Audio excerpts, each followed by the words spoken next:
Bonjour à tous et bienvenue à cette table ronde intitulée « L'urgence climatique, les métropoles européennes et africaines en première ligne ». Et pour en parler, j'ai le plaisir de vous présenter notre panel d'experts de haut niveau, avec alors en duplex, Madame la vice-première ministre et ministre de l'Environnement et du Développement durable de la République démocratique du Congo, Madame Eve Bazaïba. Je ne sais pas si on peut la voir, ou en tout cas elle va apparaître très bientôt. Madame Yasmine Fouad, qui est ministre de l'Environnement de l'Égypte, Monsieur Mbassa Ndine, qui est juste à côté de moi et qui est le maire de Douala, le poumon économique du Cameroun.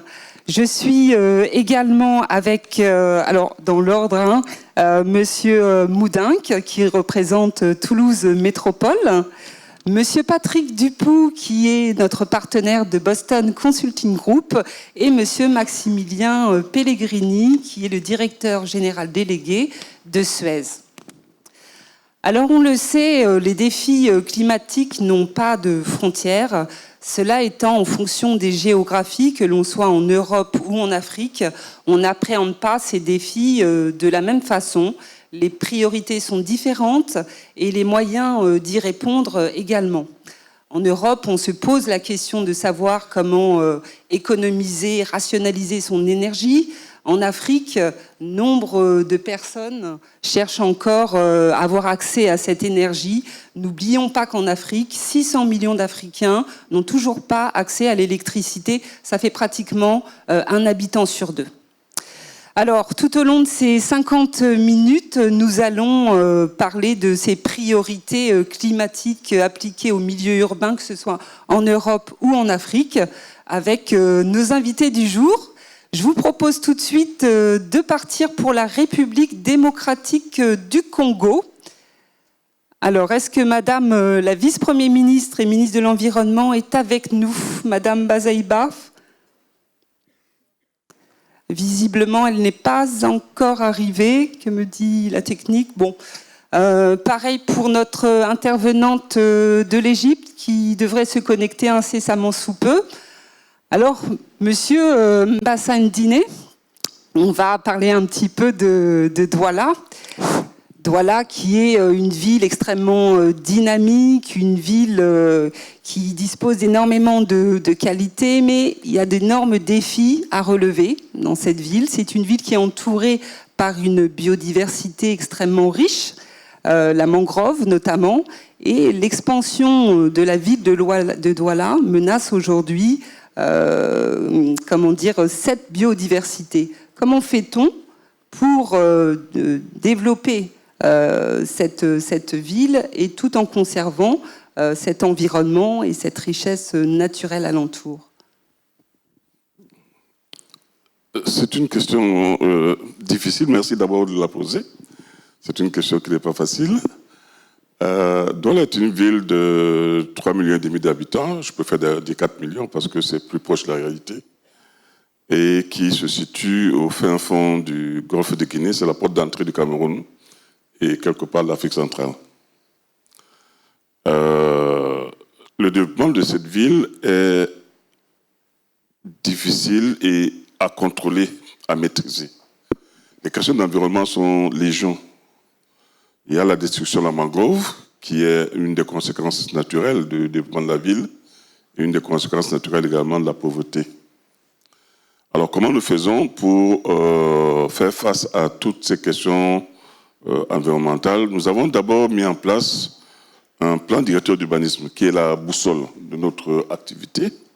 Plan directeur d'urbanisme qui doit s'achever à l'horizon 2025, on va le renouveler après. Et c'est à travers ce plan directeur que nous essayons de bâtir des programmes, des projets. Je prendrai 2 ou 3 exemples simplement pour vous montrer comment nous procédons. Nous avons un plan d'assainissement. Douala est une ville d'eau. Il pleut, et quand il pleut, il y a des inondations. Et si vous voulez lutter contre ces inondations, vous avez besoin de drains. Donc le plan d'assainissement nous permet de construire des drains. Nous en avons construit pour 40 km au cours des dernières années. Mais le linéaire des drains à Douala, les drains naturels, le linéaire est de 250 km. voyez ce qu'il reste à faire. Alors, donc ça, c'est l'assainissement, une question centrale. Comment on fait pour entraîner les populations, justement, à cette transition urbaine climatique responsable? On sait qu'il y a des quartiers informels quand même assez nombreux dans les métropoles africaines. Comment fait-on pour travailler avec cette société civile? Alors, nous travaillons avec ce civil sur un certain nombre de programmes, comme je disais tout à l'heure, par exemple, les déchets, la gestion des déchets. Douala en produit à peu près 2500 tonnes par jour, et il faut pouvoir les collecter. Partout, il y a des quartiers d'accès difficiles. Pour le moment, nous collectons à peu près 70% de ces 2500 tonnes. Il y a encore, c'est bien, mais ce n'est pas suffisant. Donc, il faut pouvoir développer par exemple la pré-collecte, c'est-à-dire comment on s'organise pour avoir accès aux quartiers difficiles et pouvoir aller collecter les déchets là-bas, parce que l'accumulation des déchets est source de maladies, vous le savez. C'est le choléra, c'est toutes sortes de maladies, les moustiques, etc. Donc, nous le faisons avec les populations, nous organisons les populations pour y arriver. De la même manière que, après avoir collecté les déchets, il faut maintenant voir qu'est-ce qu'on en fait. Jusqu'à présent, on les enfouit, mais cette solution n'est pas durable. Nous devons voir comment les valoriser davantage et développer à moyen terme une filière d'économie circulaire. Ce sont là des pistes vers lesquelles nous encourageons les populations. Alors, ne serait-ce que pour la collecte des déchets, je vous dirais, les populations sont mises à contribution pour pouvoir nous aider. Et responsabiliser. Merci pour cette première intervention. Alors, je vois que Madame la ministre de l'Environnement est avec nous depuis l'Égypte. Est-ce que vous m'entendez? Normalement, la traduction simultanée doit être effectuée. Vous êtes avec nous, Madame la ministre?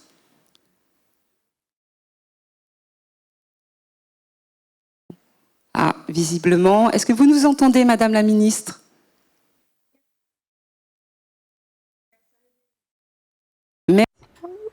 Oui, je vous entends très bien. Aujourd'hui. Alors, on est très content de vous avoir parce que la prochaine COP pour le climat se tiendra en Égypte, dans la ville de Sharm el-Sheikh.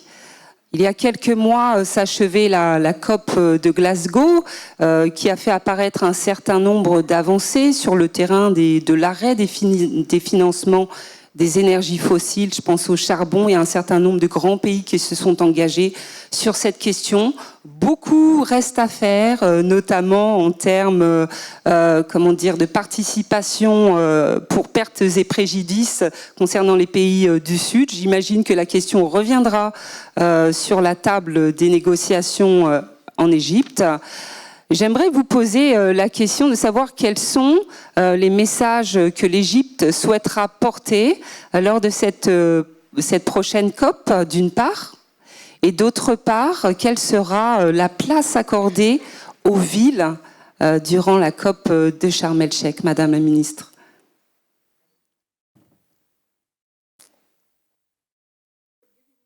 Merci de m'avoir donné la parole. Je suis contente de représenter cette coopération. Je vais vous donner une courte intervention. Toutes les solutions, les meilleures solutions que l'Égypte entreprend sont cruciales pour que nous puissions avoir une action climatique urgente pour les infrastructures et pour les qualités. Et cela permet de vraiment apporter beaucoup de valeur. Il y a de nombreux quartiers, de nombreuses villes qui ont déjà mis en place des plans pour s'adapter. Ces plans existent pour toutes les régions et pour tous les types de risques auxquels elles sont confrontées.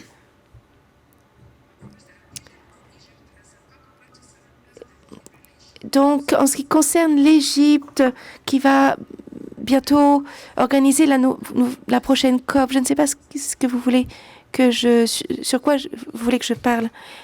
Porté par Madame la ministre, hein, donc vous êtes Madame Soha Taher, hein, je ne vous ai pas présenté tout à l'heure, vous représentez Madame la ministre. Quels sont les messages que l'Égypte souhaite mettre en avant, particulièrement lors de cette prochaine COP ?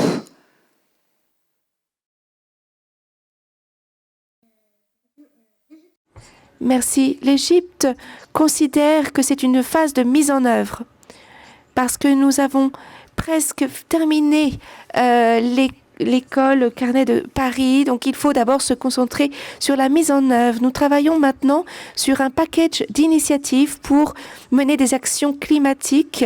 Et parmi ces actions, il y a cette solution, cette initiative pour les villes durables, pour améliorer les infrastructures, pour mettre en œuvre des solutions vertes, pour réduire les émissions et pour améliorer la qualité de vie pour les résidents des villes. Donc, il nous faut trouver un soutien adéquat pour mettre en œuvre ces solutions dans le plus grand nombre de villes possible. Donc, l'Égypte soutient cette approche de relance verte dans les plans nationaux et dans le budget, avec aussi une certaine proportion de projets verts dans les investissements. L'Égypte montre aussi un leadership avec un label particulier. C'est le premier pays en Afrique du Nord qui a lancé des projets dans le domaine du transport vert, un projet de 575 millions d'euros. Nous considérons qu'il y a besoin d'une coopération entre l'Afrique et l'Union européenne et la communauté internationale doit vraiment aborder ces problèmes et créer vraiment, encourager cette action. Merci beaucoup.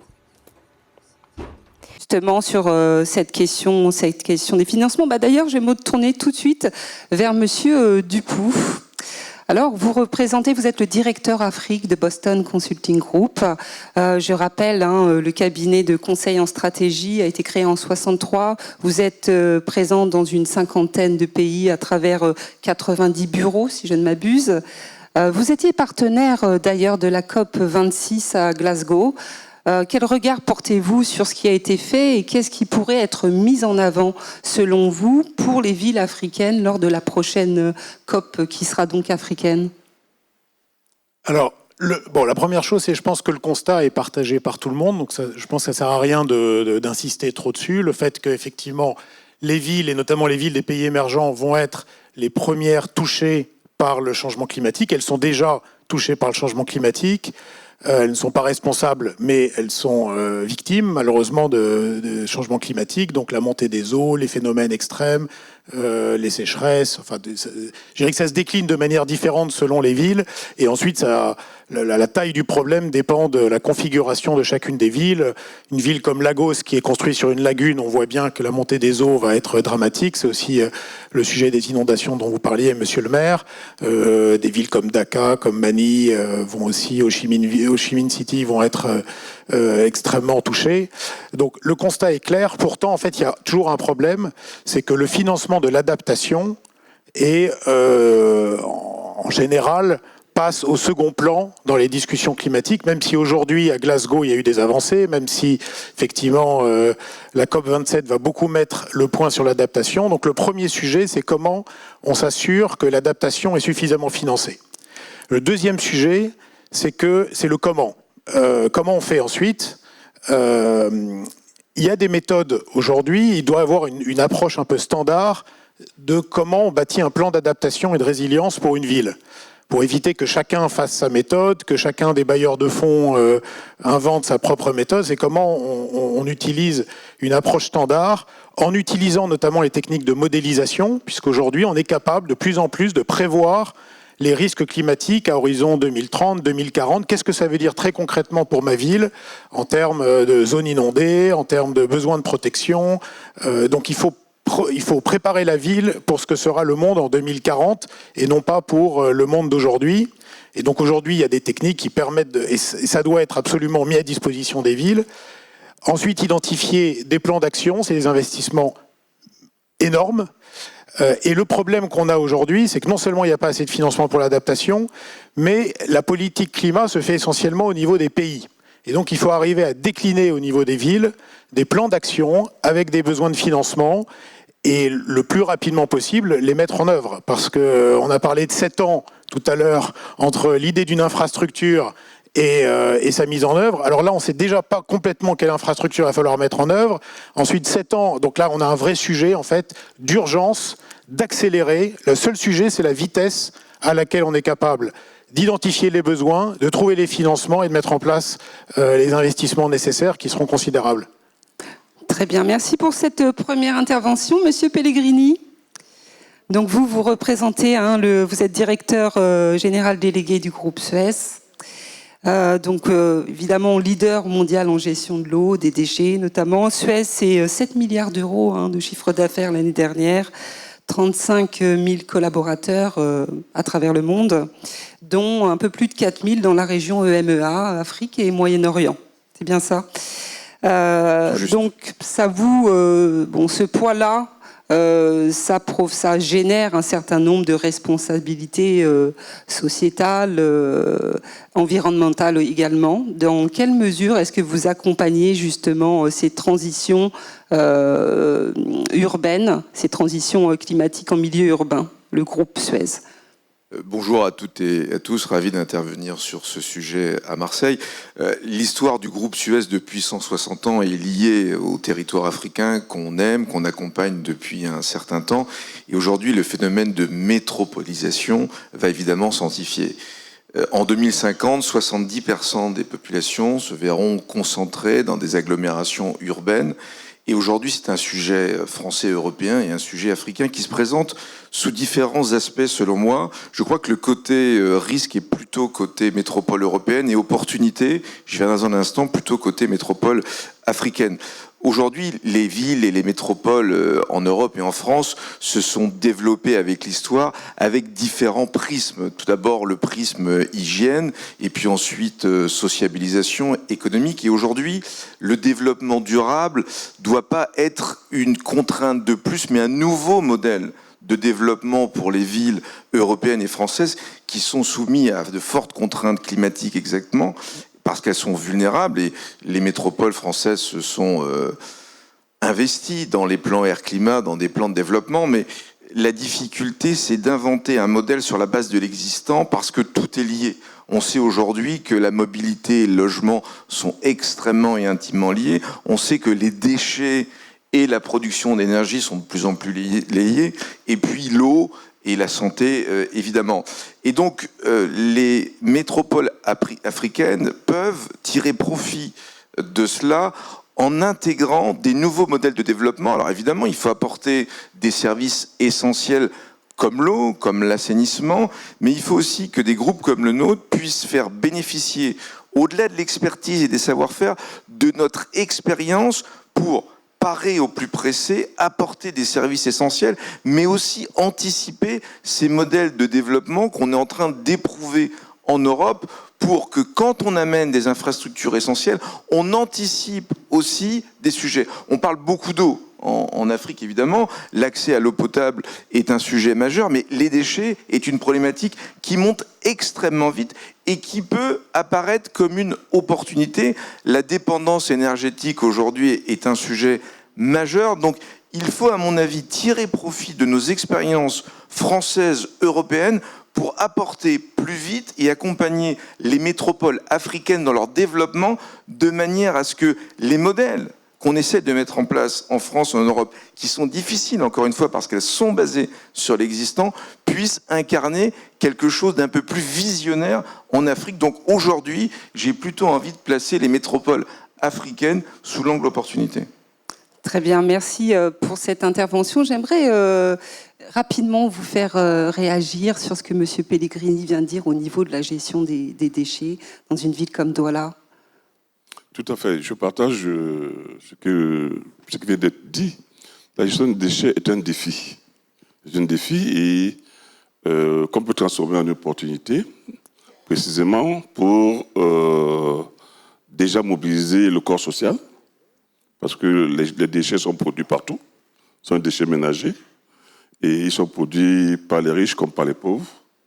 Et il faut donc voir comment s'organiser pour enlever les déchets, maintenant les transporter, les traiter et peut-être produire à partir de ces déchets de nouveau, par exemple, de l'énergie, où on produit également des pavés à partir de ça, etc.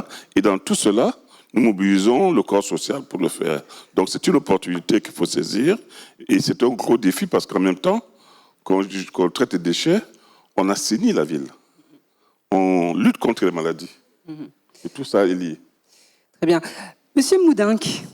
Monsieur Moudinque, alors on est ravis de vous avoir ici avec nous. Vous allez, on va revenir avec vous en France, puisque vous êtes le président de Toulouse Métropole, qui s'est doté d'une stratégie d'aménagement durable. Comment on appréhende la métropole de demain depuis Toulouse? Qu'est-ce que vous avez mis en place pour appréhender l'avenir? Bien, bonjour à tous et ravi d'être là avec vous. Je crois que on a beaucoup à apprendre à dialoguer avec nos amis africains. Alors, Toulouse, en 2 mots, c'est la 4e ville de France, 500 000 habitants, au cœur d'une métropole. Vous avez parlé de la métropole. La métropole, c'est 800 000 habitants. Et puis, autour de la métropole, il y a un ensemble urbain. Tout ça fait 1 400 000 habitants. Alors, l'action en matière de développement durable porte sur la métropole, c'est la bonne échelle. Nous sommes au total 37 communes. Quelle est la problématique? La problématique de la métropole toulousaine, au fond, elle ressemble à celle de la plupart des métropoles françaises. Nous sommes en but avec le phénomène du réchauffement climatique et par ailleurs en but avec un phénomène de pollution. La question est de savoir comment on combat tout ça. Il n'y a pas une recette miracle, il n'y a pas une chose à faire. En réalité, il faut qu'on soit capable d'actionner plusieurs leviers à travers un plan d'ensemble qui se veut cohérent. Les 2 sources principales de nos problèmes, c'est quoi? C'est d'abord les déplacements. Il y a beaucoup de déplacements, forcément. Ces déplacements génèrent de la pollution puisqu'ils sont majoritairement effectués à travers des véhicules automobiles individuels. La deuxième source de pollution et de gaz à effet de serre, c'est bien évidemment le logement, la concentration du logement, avec un parc de logements qui, évidemment, très majoritairement, obéit à des normes d'autrefois où la sobriété énergétique n'était pas du tout l'objectif. Donc, on doit agir sur plusieurs leviers. Alors, les déplacements. Toute la stratégie consiste à inviter nos concitoyens à se déplacer autrement qu'en voiture individuelle. On est en train de développer un projet de métro, on a déjà 2 lignes, et là, nous démarrons dans 9 mois un chantier qui sera le plus important de France après les chantiers parisiens, pour développer une 3e ligne qui devrait permettre quelques 200 000 voyages par jour et enlever 90 000 véhicules par jour également à la circulation automobile. Nous avons un événement au mois de mai. Nous allons inaugurer un téléphérique urbain. C'est original. Pourquoi? Parce que dans une partie de la ville, il y a un relief accidenté avec des centres de décision et de vie qu'il faut relier entre eux. Et ce téléphérique urbain, ça va être le plus important de France dans une grande ville. Et puis, évidemment, nous avons un plan d'investissement cyclable pour créer des pistes cyclables, pour améliorer, sécuriser, faire en sorte qu'elles soient plus continues le réseau actuel. Ça, c'est sur les déplacements.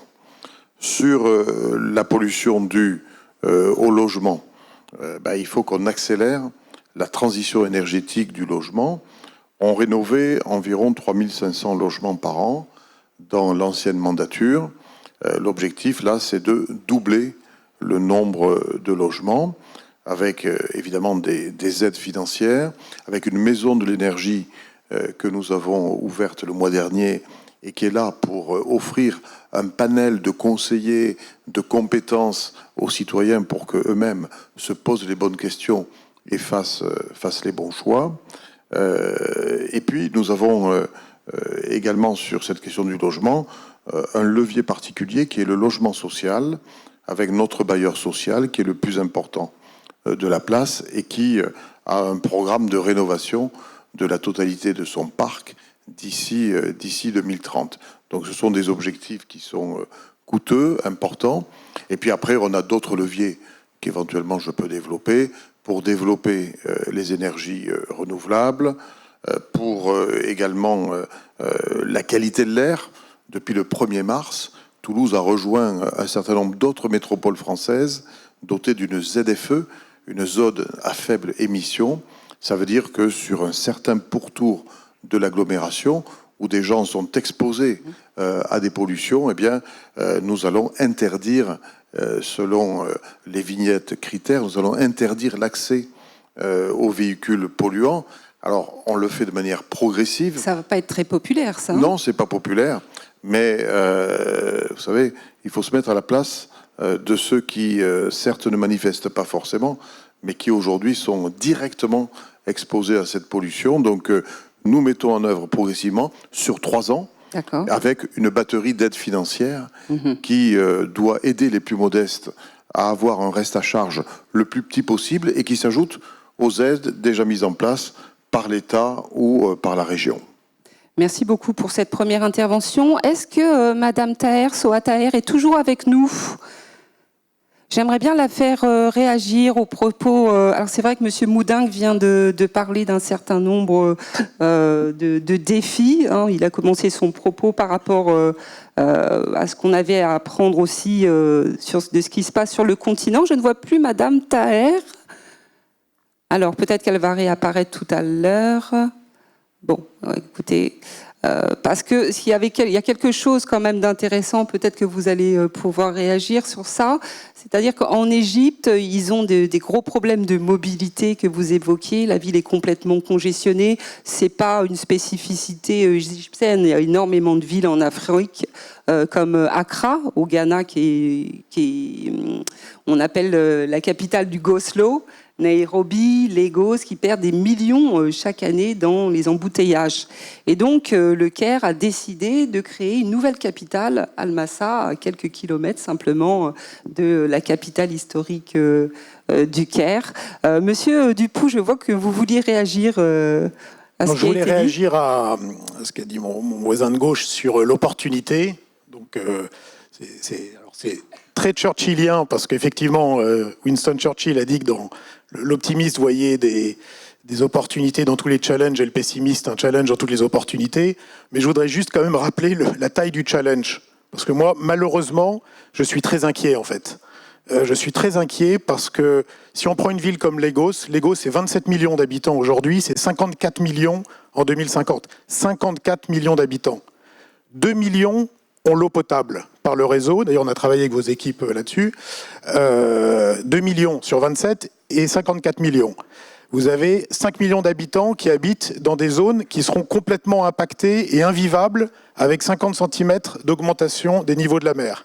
Donc, le niveau d'investissement qu'il faut mobiliser très rapidement pour éviter la catastrophe est absolument considérable. On en a parlé, des milliards de milliards. Et aujourd'hui, il n'y a aucun mécanisme, aucune discussion sur comment, très concrètement, on mobilise ces investissements. Les investissements climat aujourd'hui, on va en parler, ça va être sur comment on réduit la dépendance de l'Europe au gaz et au pétrole russe. Donc les investissements nécessaires pour éviter un drame humain et un problème de réfugiés, enfin tout ce qui vient avec, qui est la principale conséquence du réchauffement climatique, on risque de le passer au second plan.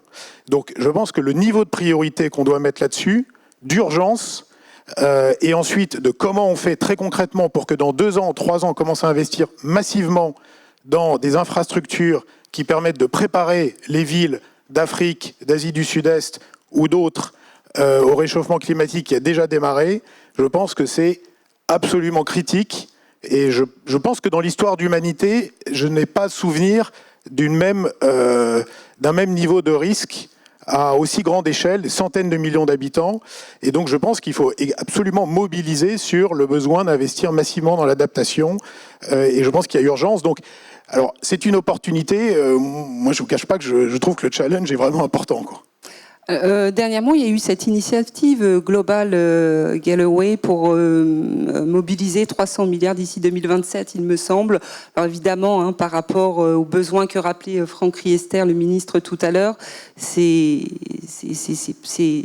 bien, mais c'est loin d'être suffisant. Oui, à Paris, on a dit 100 milliards pour l'adaptation en 2020, et puis en 2022, on était à 45 milliards. Donc 2 ans après, donc on était en retard, on était à 30% ou 40% de l'objectif.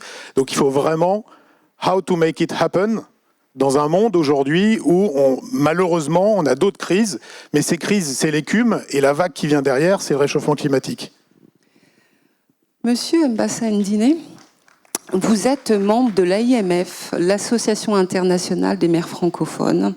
Quels sont les échanges, les best practices entre les métropoles francophones à travers le monde aujourd'hui? Est-ce qu'on peut procéder à des formes d'interchangeabilité en termes de solutions d'un continent à un autre? Est-ce que vous l'observez depuis Douala? Oui, je voulais d'abord dire que nous avons une très bonne coopération avec l'AIMF. Et à travers l'AMF, nous retrouvons souvent les maires de différentes villes, des communes du continent et d'ailleurs, pour échanger. Nous nous sommes retrouvés l'année dernière à Kigali. Et c'était une bonne occasion de voir comment, dans une ville comme Kigali, certains problèmes sont résolus, notamment les problèmes dont je parlais tout à l'heure, de la propreté de la ville, l'assainissement, etc. Avec l'AMF, nous avons également, en matière de coopération, un appui qui nous est donné pour améliorer notre gouvernance en termes d'outils de comptabilité, outils de gestion patrimoniale, toutes choses qui permettent de mieux planifier l'avenir. Je crois donc que c'est un élément important et c'est un partenariat pour nous précieux. Merci beaucoup. Monsieur Pellegrini, j'aimerais vous donner la parole pour terminer ce tour de table. Donc tout à l'heure, vous expliquez un petit peu de quelle façon le groupe accompagnait les villes africaines en matière de transition climatique. Est-ce qu'il y a des solutions que vous portez sur d'autres continents, en Europe par exemple, qui sont applicables sur le continent africain? Parce qu'il y a une chose par rapport à l'aménagement et aux villes africaines de demain qui revient souvent. On essaye de transposer des modèles européens qui ne correspondent pas forcément aux réalités locales ni aux identités culturelles de ces espaces. Quelle lourde responsabilité de clôturer cette table ronde, mais je vais résolument rester optimiste sans revenir sur... Churchillien. Sans revenir sur ce qui a été dit. Notre métier, c'est d'accompagner les territoires dans leurs projets de développement durable pour qu'ils fassent face au changement climatique, et on se rend compte par rapport au territoire africain que l'investissement, même quand il est nécessaire, n'est pas suffisant. Donc notre métier évolue dans ce partenariat public-privé pour faire en sorte que les équipes locales montent aussi en compétences. Donc on va aujourd'hui avoir un rôle un peu différent dans le développement des territoires pour accompagner, donc en expertise, en autonomie, les territoires de manière à ce qu'ils puissent tirer profit des territoires. Moi, j'aime beaucoup l'idée du territoire, de la métropole ressource, qui puise et qui ne consomme pas uniquement des ressources, mais qui utilise ces ressources pour produire de l'eau réutilisée, pour produire du biogaz, pour accompagner ces territoires dans cette économie circulaire qui est aussi un business model qu'il faut créer. Et puis, la montée en compétence des équipes est quelque chose de nécessaire, mais il faut aussi qu'on accompagne les populations en sensibilisation, en communication, de manière à ce qu'elles soient une partie prenante de cette transformation, parce qu'on n'y arrivera pas en investissement pur et en infrastructure si les populations n'accompagnent pas aussi dans leur mode de vie, dans leur façon de vivre, une transformation qui est absolument gigantesque. Donc un business model qui va s'ouvrir, évoluer pour que les compétences soient de plus en plus locales, parce que l'intelligence est locale, et il n'y a pas deux territoires qui se ressemblent, et des populations qui comprennent et qui accompagnent. Je crois que c'est deux leviers importants sur lesquels il faut qu'on puisse accompagner. Merci d'avoir refermé cette page africaine, mais vous allez refermer la page française, Monsieur Moudinque. Il y a une initiative très intéressante quand même, j'aimerais qu'on en dise deux mots sur l'île du Ramier. Oui, l'île du Ramier est une île centrale de Toulouse qui a été totalement artificialisée, en particulier dans les années 50, a été implanté là le parc des expositions. Ce qui fait que pendant 70 ans, plus de 10 hectares ont été totalement artificialisés, imperméabilisés, avec du ciment, du goudron sur une très très large couche.